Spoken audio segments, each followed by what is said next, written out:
Hello everyone, welcome back to my channel. इस video में हम करेंगे क्लास 11th की पॉलिटिकल साइंस का चैप्टर नंबर 7 फेडरलिज्म को हम इस वीडियो में 15 to 20 मिनट्स में कंप्लीट कर देंगे। सो लास्ट तक बने रहना ताकि आपको ये पूरा चैप्टर कंप्लीट समझ में आ जाए। ठीक है, तो जल्दी से स्टार्ट करते हैं इस चैप्टर को। फेडरलिज्म, तो सबसे पहले फेडरलिज्म का मतलब समझते हैं क्या होता है। फेडरलिज्म का मतलब होता है कि एक ऐसा सिस्टम गवर्नमेंट का जिसमें पावर को डिवाइड कर दिया जाता है सेंट्रल अथॉरिटी में और बाकी के वेरियस कॉन्स्टिट्यूएंट यूनिट्स में, यानी कि जैसे स्टेट गवर्नमेंट हो गई, फिर डिस्ट्रिक्ट गवर्नमेंट हो गई, तो इस तरीके से पावर को डिवाइड कर दिया जाता है। अब यूएसएसआर जो है वो वर्ल्ड की सुपर पावर मानी जाती है, तो 1989 के बाद ये टूट गई। क्यों टूट गई? क्योंकि इफेक्टिव सेंट्रलाइजेशन हो गया, यानी कि ज़्यादा से ज़्यादा पावर सेंट्रल गवर्नमेंट के पास हो गई। तो जो स्टेट गवर्नमेंट है उन्होंने अपने आप को अलग कर लिया। ठीक है, जो स्टेट है उन्होंने अपने आप को अलग कर लिया क्योंकि कंसंट्रेशन ऑफ पावर हो गया था, एक ही जगह पर पावर कंसंट्रेट हो गई थी। एग्जाम्पल उज्बेकिस्तान, चिकोस्लोवेकिया, यूगोस्लेविया, पाकिस्तान, इनमें डिवीजन हुआ था। कनाडा में भी डिवीजन होने वाला था, इंग्लिश और फ्रेंच स्पीकिंग पीपल में। ठीक है, इंडिया की बात करें तो इंडिया की एक ग्रेट अचीवमेंट है, वो क्या है उसको पढ़ेंगे। तो सबसे पहले देखते हैं कि इंडिया में डाइवर्सिटी बहुत ज़्यादा है। 20 मेजर लैंग्वेजेस है, 100 माइनर लैंग्वेजेस हैं। ठीक है, लेकिन फिर भी हम एक ही लैंड पर रहते हैं। ठीक है, पार्टीशन के बाद भी हम एक ही साथ रह रहे हैं। यूनिटी एंड डाइवर्सिटी को ये दर्शाता है, तो ये इंडिया के लिए ग्रेट अचीवमेंट है। अब जो फेडरलिज्म है उसमें फिक्स्ड प्रिंसिपल्स नहीं होते हैं। फेडरलिज्म अलग अलग होता है, अलग अलग सिचुएशंस के अकॉर्डिंग। जैसे अमेरिकन फेडरलिज्म अलग होगा, इंडियन फेडरलिज्म अलग होगा। अब फेडरलिज्म के कुछ की आइडियाज़ एंड कॉन्सेप्ट्स देखते हैं। तो इसमें दो सेट ऑफ पॉलिटीज़ थी, एक तो रीजनल लेवल पर होती है, दूसरी नेशनल लेवल पर होती है। कुछ कंट्रीज में ड्यूअल सिटीजनशिप चलती है, यानी कि इंडिया में तो सिंगल सिटीजनशिप है। अब ड्यूअल सिटीजनशिप में क्या होता है, दो सेट ऑफ आइडेंटिटीज एंड लॉयलिटीज होती हैं। ठीक है, जो कि नेशन से भी बिलोंग करती है एज वेल एज रीजन से भी बिलोंग करती है। जैसे इंडियंस भी, एग्जाम्पल गुजरातीज भी। जैसे गुजराती, अगर गुजरात के लोग हैं तो उन्हें पहले गुजरातीज होने की, गुजरातीज जो आइडेंटिटी है, पहले तो उन्हें उसकी सिटीजनशिप लेनी पड़ेगी। ठीक है, और फिर इंडियंस, वो इंडियन है, इंडिया में रह रहे, फिर उन्हें इंडियंस की भी सिटीजनशिप लेनी पड़ेगी, यानी कि दोनों सिटीजनशिप उन्हें लेनी पड़ेगी। लेकिन इंडिया में एक ही सिटीजनशिप चलती है। अब अलग अलग पावर्स होती है, अलग अलग जो सिस्टम है उनके अकॉर्डिंग गवर्नमेंट के पास अलग अलग पावर्स और रिस्पॉन्सिबिलिटीज़ होती हैं। ड्यूअल सिस्टम की जो डिटेल्स है वो कॉन्स्टिट्यूशन में लिखी गई है। ठीक है, और सब्जेक्ट्स जो होते हैं, सब अलग अलग सब्जेक्ट्स असाइन किए जाते हैं अलग अलग गवर्नमेंट को। जैसे सेंट्रल लेवल पर अलग सब्जेक्ट होते हैं, डिफेंस एंड करेंसी के जो सब्जेक्ट हैं वो सेंट्रल गवर्नमेंट के पास। रीजनल और लोकल मैटर्स को लेकर पावर स्टेट और रीजनल गवर्नमेंट के पास होती है। कॉन्फ्लिक्ट्स को प्रिवेंट करने के लिए, कॉन्फ्लिक्ट्स ना हो इसके लिए जुडिशरी होती है, उनको सॉल्व करने के लिए जुडिशरी होती है। अब बात करते हैं वर्किंग ऑफ फेडरेशन जो है वो किस पर डिपेंड करता है, real politics, culture, ideology and history पर। अब क्या हेल्प करता है फेडरलिज्म को प्रॉपरली फंक्शन करने के लिए? Culture of trust, cooperation, mutual respect and restraint. Single unit या स्टेट या लिंग्विस्टिक ग्रुप की जो आइडियोलॉजी है, अगर वो पूरे फेडरेशन को डोमिनेट कर रही है तो उससे डीप रिसेंटमेंट क्रिएट हो जाता है। इसका मतलब क्या है कि अगर कोई भी स्टेट है, कोई भी लिंग्विस्टिक ग्रुप है, तो वो क्या कर रहा है, फेडरेशन जो है, फेडरलिज्म जो है उस सिस्टम को डोमिनेट कर रहा है, तो इससे लोगों के बीच में जो यूनिटी है वो नहीं बनी रहती, डिसयूनियन, डिवीजन क्रिएट हो जाता है लोगों में, और इससे सिविल वॉर्स होने का खतरा भी रहता है। Federalism in Indian constitution, Indian के कंसेप्ट में देखते हैं फेडरलिज्म का मतलब क्या है। पहले तो प्रॉब्लम्स आती है कि इंडिया एक बड़ी कंट्री है। ठीक है, अब इसमें पावर्स को डिवाइड करना ज़रूरी है, डाइवर्सिटी बहुत ज़्यादा है, उनको रिकग्निशन चाहिए। तो डेमोक्रेटिक कंट्री में जो लोग अलग अलग रीजन और लैंग्वेजेस से बिलोंग करते हैं, तो उनको पावर्स को शेयर करना पड़ता है हर एक रीजन में। ठीक है, ताकि वो अपने आप को गवर्न कर सके। अब कितनी पावर्स एंजॉय की जानी चाहिए रीजनल गवर्नमेंट में? तो एक प्रॉब्लम आती है उससे पहले कि मुस्लिम जो लोग हैं, पार्टीशन से पहले जो मुस्लिम लोग हैं वो क्या डिमांड करते हैं कि उनको ज़्यादा रिप्रेजेंटेशन मिले। तो ये डिस्कशन किया जाता है पार्टीशन से पहले। ठीक है, कि पार्टीशन कर दिया जाए। फिर पार्टीशन का जब डिस्कशन हो जाता है, पार्टीशन जब हो जाता है, तो कॉन्स्टिट्यूएंट असेंबली कैसे गवर्नमेंट बनाना चाहती है जो कि यूनिटी और कॉपरेशन पर बेस्ड हो, सेंटर और स्टेट में। सेपरेट पावर्स स्टेट को मिले। अब एक इम्पॉर्टेंट फीचर आता है फेडरल सिस्टम का, वो है कि जो रिलेशन है स्टेट और सेंटर में वो कॉपरेशन पर बेस्ड हो, दोनों के बीच में कॉपरेशन हो। अब आर्टिकल 1 का फर्स्ट पार्ट कहता है India that is Bharat shall be union of states. Second, state and territories thereof shall be as specified in first schedule. अब बात आती है पावर की डिवीजन की। तो गवर्नमेंट जो है सेंटर और स्टेट लेवल पर होती है और बाकी लोकल गवर्नमेंट होती है। तो सेंट्रल और स्टेट के पास पावर्स, सेम पावर्स क्या होते हैं कि दोनों के पास कॉन्स्टिट्यूशनल स्टेटस होता है, एरिया स्पेसिफाई होता है, अगर कोई डिस्प्यूट अराइज होता है तो जुडिशरी उसको सॉल्व कर सकती है।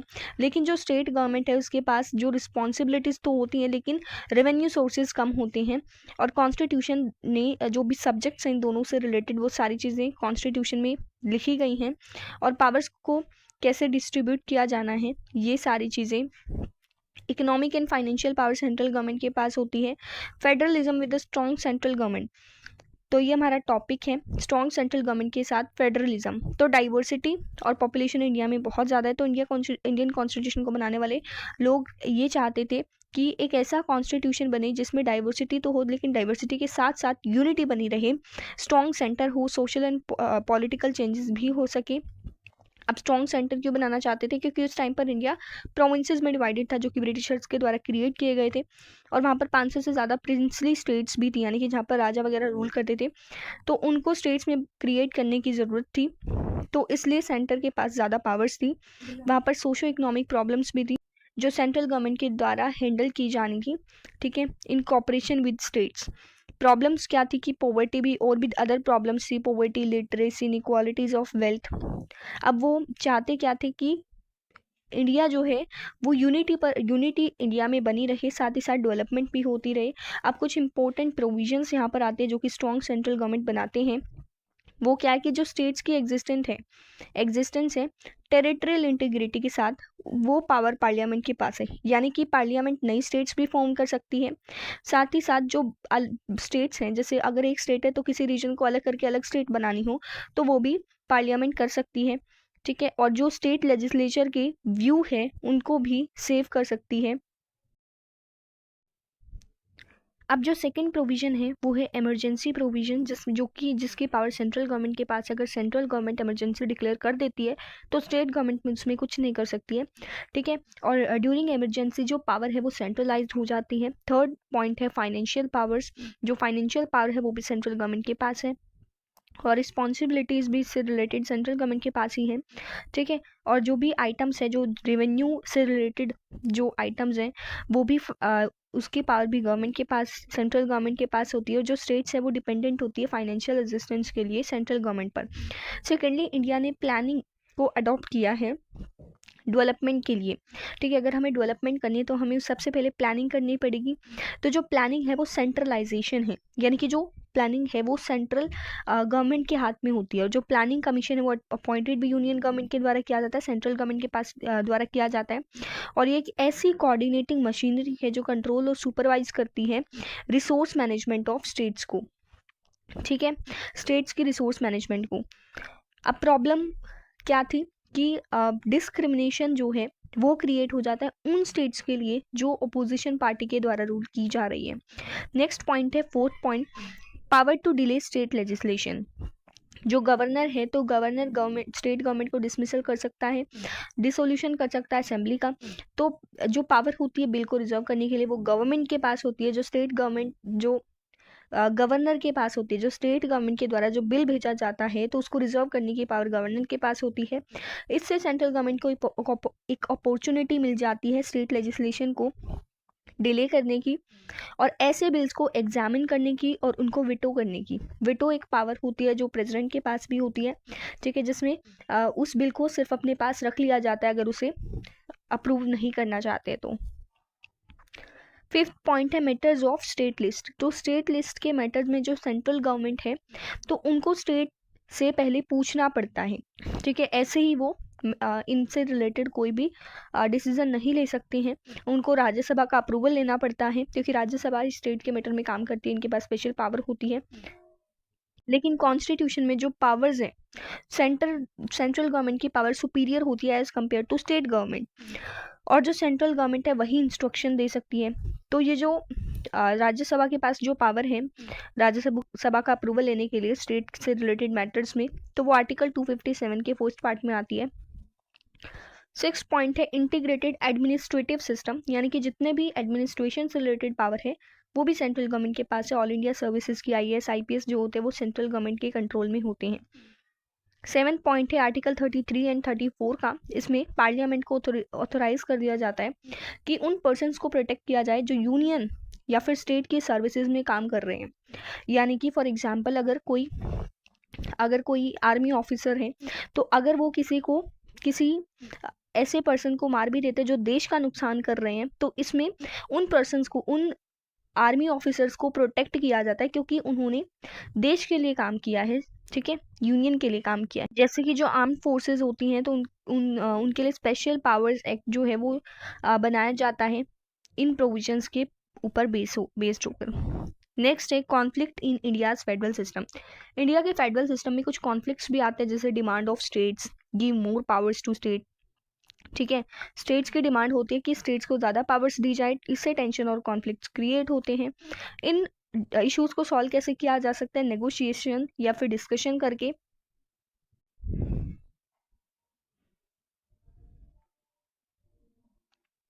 पहला जो कॉन्फ्लिक्ट है वो क्या है? Centre state relation. तो सेंटर स्टेट रिलेशन में क्या है, जो फेडरलिज्म है, जैसे जैसे पॉलिटिकल जो प्रोसेस है, तो जैसे जैसे पॉलिटिकल प्रोसेस चेंज होता रहेगा तो वैसे फेडरलिज्म पर इम्पैक्ट पड़ेगा। अब 1950s और 60s में federalism, foundation of federalism was led by Jawaharlal Nehru. ठीक है, अब 60s में क्या था, 1950s में क्या था, कांग्रेस पार्टी डोमिनेशन में थी, कांग्रेस का दबदबा था, यानी कि हर जगह पर कांग्रेस पार्टी थी, स्टेट हो चाहे यूनियन सेंट्रल लेवल पर हो। तो तब तो स्टेट और सेंटर में नॉर्मल रिलेशन थे, लेकिन बात करें 1960s में, तो कांग्रेस का डोमिनेशन डिक्लाइन होने लगा, और इसके साथ अब जो स्टेट्स हैं वो उनमें अपोजिशन पार्टी रूल करने लग गई। ठीक है, वहां पर कांग्रेस पार्टी अब कम होती जा रही थी, तो अपोजिशन पार्टी जो है वो रूल करने लग गई। अब जो स्टेट्स हैं उनकी डिमांड्स इंक्रीज हो गई, अब वो ज़्यादा पावर और ऑटोनमी मांगने लगे, प्रोटेस्ट करने लगे, अननेसेसरी इंटरफेरेंस जो हो रही है कांग्रेस पार्टी की। एंड कांग्रेस भी कंफर्टेबल नहीं थी उन गवर्नमेंट के साथ डील करने में जो कि ओपोजिशन पार्टीज की हो। तो इसको हैंडल कैसे किया जा सकता है? डिस्कशन के थ्रू। अब 1990s तक जो कांग्रेस का डोमिनेशन था वो बहुत हद तक ख़त्म हो गया था। फिर कॉलिशन गवर्नमेंट जो है वो आने लगी थी, यानी कि जब दो या तीन से ज़्यादा पार्टीज जो हैं मिलकर जब अपनी कॉलिशन गवर्नमेंट फॉर्म करती हैं। ठीक है, अलग अलग जो पार्टीज हैं अब वो पावर में आने लग गई। अब सेकंड जो कॉन्फ्लिक्ट आता है वो होता है डिमांड्स और ऑफ ऑटोनमी के बारे में।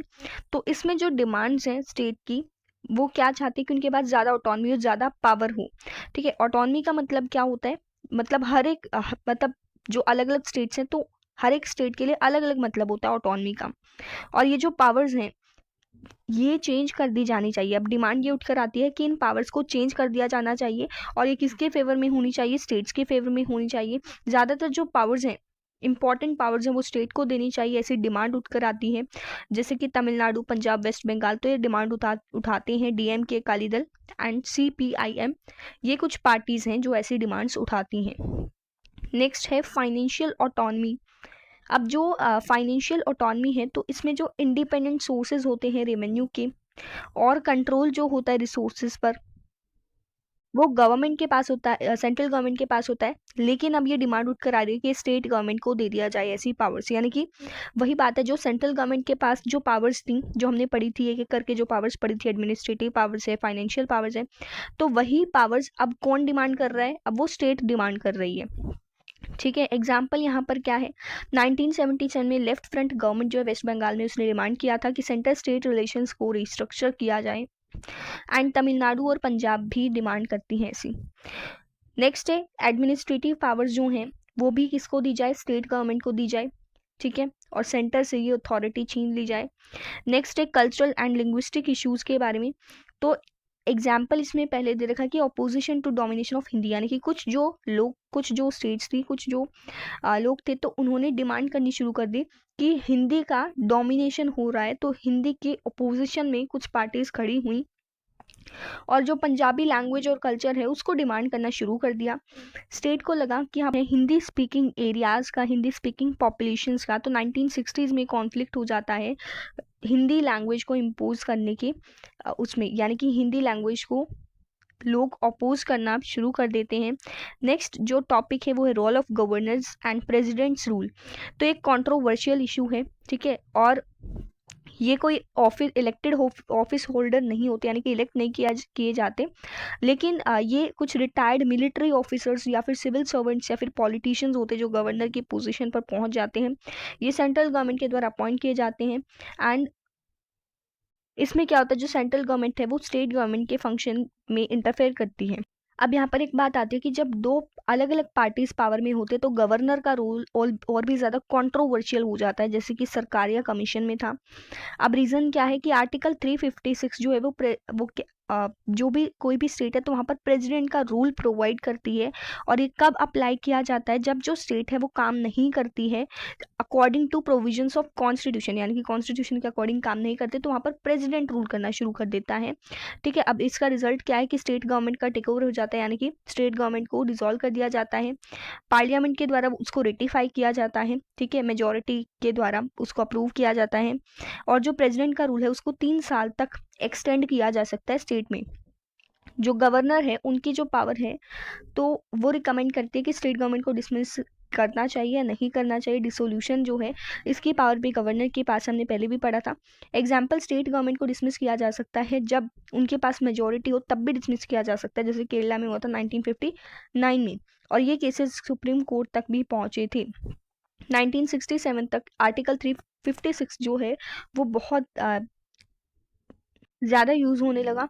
और 1967 के बाद, मतलब आर्टिकल 356 1967 तक कम यूज़ होता था, लेकिन उसके बाद ज़्यादा यूज़ होने लगा जब कांग्रेस पार्टी पावर में आई। ठीक है, तो सेंट्रल पर तो कांग्रेस पार्टी थी, तो बाकी की जो स्टेट्स थी उनके पास नॉन कांग्रेस गवर्नमेंट थी, तो सेंटर इस प्रोविजन को यूज़ करती थी इन गवर्नमेंट्स को रिमूव करने के लिए। वो चाहती थी कि यहाँ पर ज़्यादा से ज़्यादा कांग्रेस गवर्नमेंट जो है अलग अलग स्टेट्स में वो खड़ी हों। Example, Andhra Pradesh and Jammu Kashmir. Demands for new states के लिए डिमांड्स अब क्रिएट होती है। नेशनल मूवमेंट जो है उसकी वजह से नेशनल यूनिटी क्रिएट होती है। और इससे जो अलग अलग कॉमन कल्चर है तो उसमें भी एक अलग यूनिटी जनरेट होती है। ठीक है, और ये मूवमेंट डेमोक्रेसी के लिए होती है।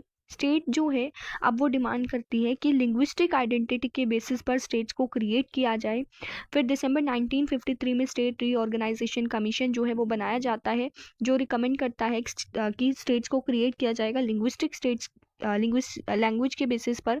1956 में ये रीऑर्गेनाइजेशन किया जाता है। 1960 में गुजरात एंड महाराष्ट्र का, 1966 में पंजाब एंड हरियाणा। कुछ नॉर्थ ईस्टर्न रीजन्स को भी रीऑर्गेनाइज किया जाता है, जैसे कि मणिपुर, त्रिपुरा, मेघालय, मिजोरम एंड अरुणाचल प्रदेश।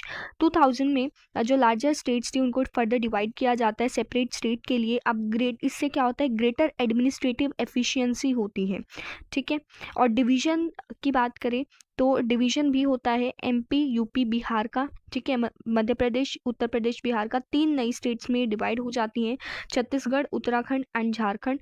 और अभी भी स्ट्रगल जो है वो चलता ही है। महाराष्ट्र में जो विदर्भा है तो वो भी एक अलग से स्टेट क्रिएट करना चाहती है। बात करते हैं इंटरस्टेट कॉन्फ्लिक्ट्स के बारे में, तो पहले भी डिस्प्यूट्स अराइज होते थे। ठीक है, स्टेट्स को लेकर, तो अब जुडिशरी रिजॉल्व करती है इन सारे डिस्प्यूट्स को, लेकिन ये डिस्प्यूट्स जो है वो लीगल नहीं है। ठीक है, ये सिर्फ मतलब लीगल तो है ही, साथ ही साथ इसमें पॉलिटिकल इम्प्लीकेशंस भी हैं, तो ये इनको नेगोशिएशन या फिर अंडरस्टैंडिंग के थ्रू ही इसको सॉल्व किया जा सकता है। अब ये जो डिस्प्यूट्स थे वो 2 तरीके के थे, एक तो बॉर्डर डिस्प्यूट, दूसरा रिवर डिस्प्यूट। पहले बॉर्डर डिस्प्यूट के बारे में पढ़ते हैं, तो जो स्टेट्स हैं वो टेरिटरीज की क्लेम करती हैं। ठीक है, लैंग्वेज के बेसिस पर लैंग्वेज जो है वो बाउंड्रीज को डिफाइन करे, ऐसी डिमांड उठती है।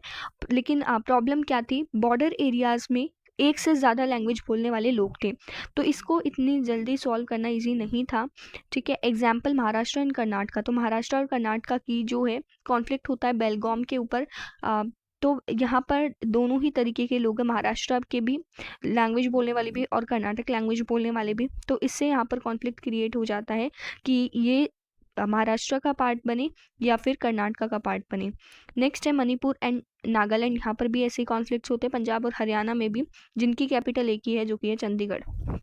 नेक्स्ट है रिवर डिस्प्यूट के बारे में, तो डिस्प्यूट्स रिवर्स को शेयर करने के डिस्प्यूट्स भी होते रहते हैं। अब ये सीरियस है, क्यों है, क्योंकि ड्रिंकिंग पानी की पीने की बात है, साथ ही एग्रीकल्चर की भी बात है। एग्रीकल्चर में भी वाटर यूज़ होता है। एग्जाम्पल कावेरी वाटर डिस्प्यूट, जो कि एक मेजर इशू था तमिलनाडु कर्नाटका के बीच में, फार्मर्स इस पर डिपेंडेंट थे। रिजल्ट क्या निकलता है कि रिवर वाटर ट्रिब्यूनल बनाई जाती है, ठीक है। अब कुछ इशू सुप्रीम कोर्ट तक भी पहुंचते हैं। दूसरा डिस्प्यूट है नर्मदा रिवर को लेकर, जो कि महाराष्ट्र, गुजरात और मध्य प्रदेश में है। अब बात आती है स्पेशल प्रोविजंस की, तो कुछ स्टेट्स को अलग ट्रीटमेंट मिलता है। उन जो साइज और पॉपुलेशन होता है हर एक स्टेट का वो अलग होता है। तो असिमेट्रिकल रिप्रेजेंटेशन जो है राज्यसभा की वो प्रोवाइड की जाती है, जो कि हमने चैप्टर एग्जीक्यूटिव वाले चैप्टर में पढ़ा था, ठीक है। And in case of division of powers, अगर डिवीजन ऑफ पावर्स की बात करें तो डिवीजन ऑफ पावर जो है वो सभी स्टेट्स के लिए कॉमन है। एंड कॉन्स्टिट्यूशन कुछ स्पेशल प्रोविजंस प्रोवाइड करता है कुछ स्टेट्स को। अब ये कहाँ पर है, कौन से स्टेट्स के लिए एप्लीकेबल है? असम, नागालैंड, आंध्र प्रदेश, मिजोरम। क्यों है यहाँ पर? क्योंकि यहाँ पर ज़्यादा ट्राइबल पॉपुलेशन है जिनके अलग हिस्ट्री और कल्चर है। और हिली एरियाज़ में भी, जैसे कि हिमाचल प्रदेश, दूसरे स्टेट जैसे कि आंध्र प्रदेश, गोवा, गुजरात, महाराष्ट्र, तेलंगाना, सिक्किम। और जम्मू और कश्मीर में एक स्पेशल प्रोविजन प्रोवाइड किया जाता है, स्पेशल स्टेटस दिया जाता है आर्टिकल 370 के अंदर।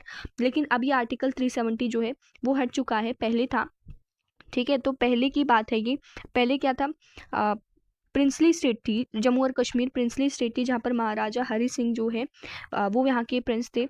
तो उनके पास ऑप्शन थी, या तो इंडिया को ज्वाइन करे या फिर पाकिस्तान को ज्वाइन करे। जम्मू और कश्मीर के पास ऑप्शन था, तो इसके लिए फाइट की गई और महाराजा जो है उन्होंने इंडिया को ज्वाइन करना सही समझा। तो मुस्लिम्स जो थे उन्होंने पाकिस्तान को ज्वाइन किया था पार्टीशन के, जब पार्टीशन चल रहा था इंडिया और पाकिस्तान का। तो आर्टिकल 370 के अंदर जो कंकरेंस है स्टेट का वो चाहिए होता है, यानी कि स्टेट का अप्रूवल ज़रूरी होता है। अगर कोई भी सेंट्रल गवर्नमेंट अगर कोई भी डिसीजन ले रही है तो स्टेट का कंकरेंस ज़रूरी होता है।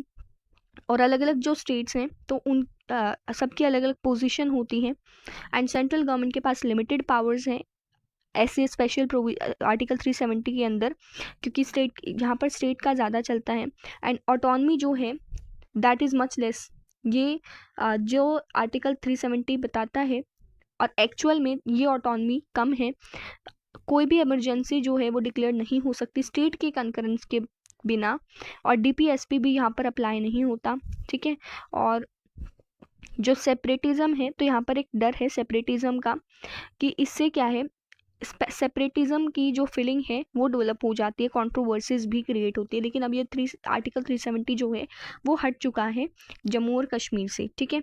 तो ये जो चैप्टर है वो हमारा कंप्लीट हो चुका है, ठीक है। आई होप आप सबको समझ में आ गया होगा। फिर भी कोई डाउट है तो आप कमेंट करके पूछ सकते हैं। सो मिलते हैं अपनी नेक्स्ट वीडियो में। Thank you.